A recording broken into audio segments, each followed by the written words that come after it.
Do you ever find yourself procrastinating? Do you ever find yourself putting off today what can be done tomorrow? Do you ever find yourself with a load of unfinished projects? I know I do. And I wanted to answer the question or even just put out the question as to why. Why do we procrastinate? Why do we wait? Why do we hold off on things? Because if an idea is birthed, something comes, an idea for a project, an idea for something that you want to create or something that you want to do. Within that idea, it has its completion within it.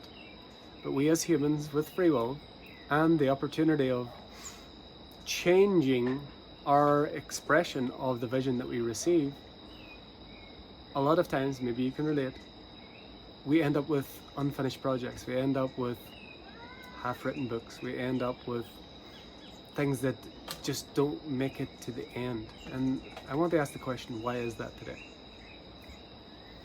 Because within this game, this universal game, this game of duality, this game of the physical reality, there actually is no time. So when we have an idea for a project, an idea for anything, it's already complete. But the game that we are playing is the journey, like we talked about in a video last week. The game is, and the experience is to have the journey of the birthing of the idea, the bringing it together, its manifestation, its precipitation, its coming into form, and its completion. So why do we, again, if this resonates for you, maybe you finish everything that you start. If that is you, then maybe this video is not for you.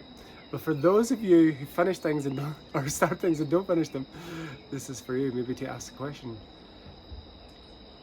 If everything is already existing, why do we start things and then leave them finished? Why do we not bring it to completion? Why do we not commit? And maybe is procrastination not even a thing? Is the unfinished project, that's the project, that's the thing. It was 222 when I said that.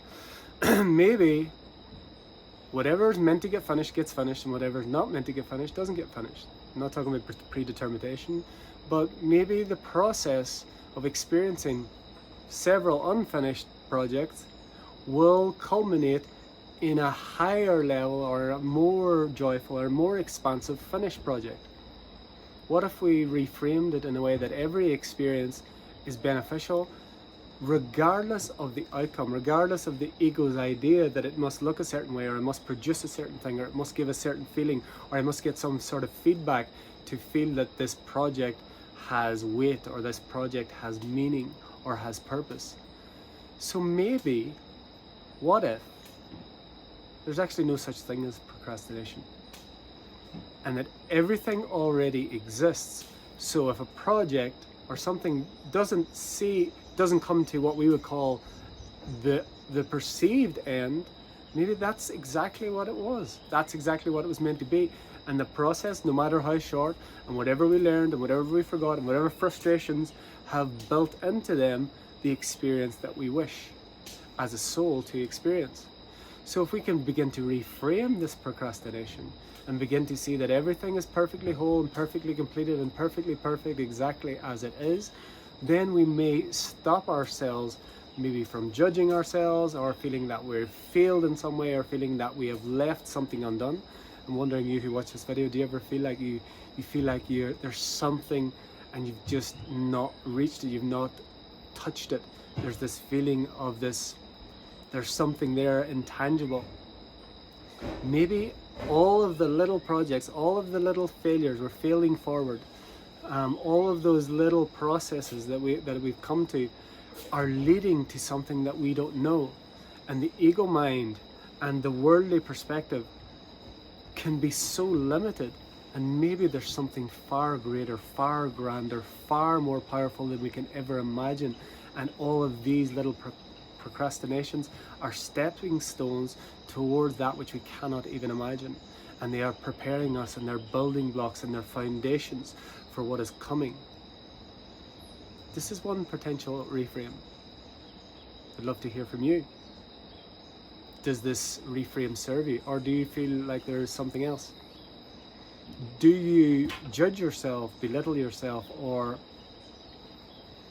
put yourself down in some way whenever you don't finish a project, or whenever it isn't finished with a certain period of time, do you begin to lose heart in it and you feel like you can't do it, or in some way it's not meant to be, the fate means it's not meant to be? I want to ask a few questions today, for this one and for you who watch this video. Do you ever feel like anything actually could be left unfinished? In a perfectly holy system of perfection that is already so, how could there be something that's unfinished? Save a story that we give it. Again, we receive divine inspiration, we receive an idea, we receive something. It's already whole. The seed already holds the full potential of the plant, of the fruit. Some seeds are thrown onto ground where the seed doesn't take root. Some seeds are thrown into the ground and don't get looked after well enough, don't get watered, don't get nurtured. And some seeds find the perfect environment so that they can completely fulfill their purpose. But does that take away from the seeds that were just thrown on the ground? Are they somehow less of a seed? Are they somehow less of the potential? Or are they just a process of evolution, of nature, of the imperfect, perfect human journey, where some seeds will fall on barren ground, some seeds will fall on good ground but not get nurtured, and other seeds will happen to fall in the perfect time, in the perfect environment, in the perfect way to reveal their full potential. But again, where are the seeds that have the full potential thrown on barren ground less than the seeds that are thrown into the perfect conditions? I would say in a perfect, whole and complete holy universe, no. They're just part of the perfection. So this is a little pondering, a little offering, a little quest the eye is on, a little question about procrastination. I'd love to hear from you who watch this video, what you feel about this. Does it resonate? Or do you have another perspective on this? I'd love to hear. Put in the comments, let us know, and look forward to hearing from you. Until next time, from my heart to yours, the divine in me sees, loves, and honors the divine in you. Namaste. We are